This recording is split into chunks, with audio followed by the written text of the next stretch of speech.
This is the Subcommittee on Energy, Climate, Grid Security, marking up 3 bills today. So I thank you all for being here. We're holding another markup to advance and unleash American energy.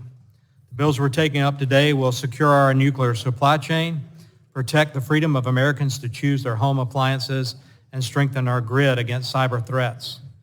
The United States has become increasingly dependent on Russian fuel necessary for our commercial nuclear fleet. Currently, Russian imports account for roughly 20% of the U.S. market. The war in Ukraine has made it abundantly clear that we cannot be at the whims of Russia for our fuel supply. It should be a bipartisan national security objective to wean the United States industry off of Russian uranium imports.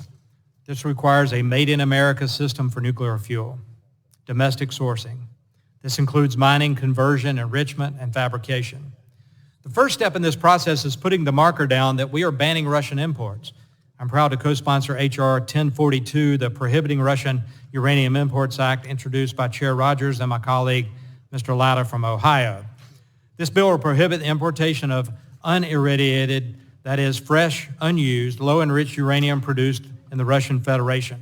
This will give the domestic industry the market certainty they need to invest and build out the necessary infrastructure. U.S. companies are already taking steps to this end, but without certainty about the role of Russian fuel in our market, investors won't put money in to expanded capacity. This bill would establish a date certain after which no Russian fuel will be available for the long term. That will allow this mature market to enter the long-term contracts needed to fund secure non-Russian supplies. The United States must lead in nuclear. This is important for energy reliability, national security, and emission reduction goals. I urge my colleagues on this committee to support this bill. The second bill that I want to talk about is another bipartisan national security priority. Should be hardening our critical energy infrastructure, protect against cyber threats. H.R. 3277, the Energy Emergency Leadership Act, introduced by Representative Walberg and Blunt Rochester, would amend the Department of Energy Organization Act to elevate the leadership of DOE's emergency response and cybersecurity functions to the Senate-confirmed Assistant Secretary level.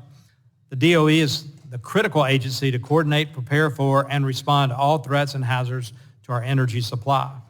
Establishing Assistant Secretary leadership at the department will reflect the importance of managing this particular threat.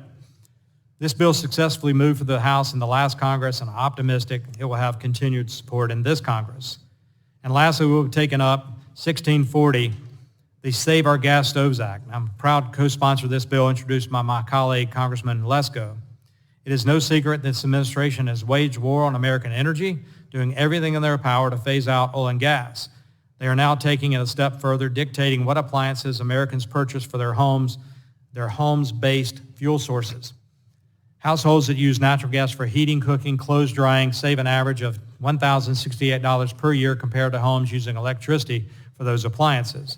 Low-income Americans will be the most harmed by the rush to green and mass electrification efforts pursued by the Biden administration.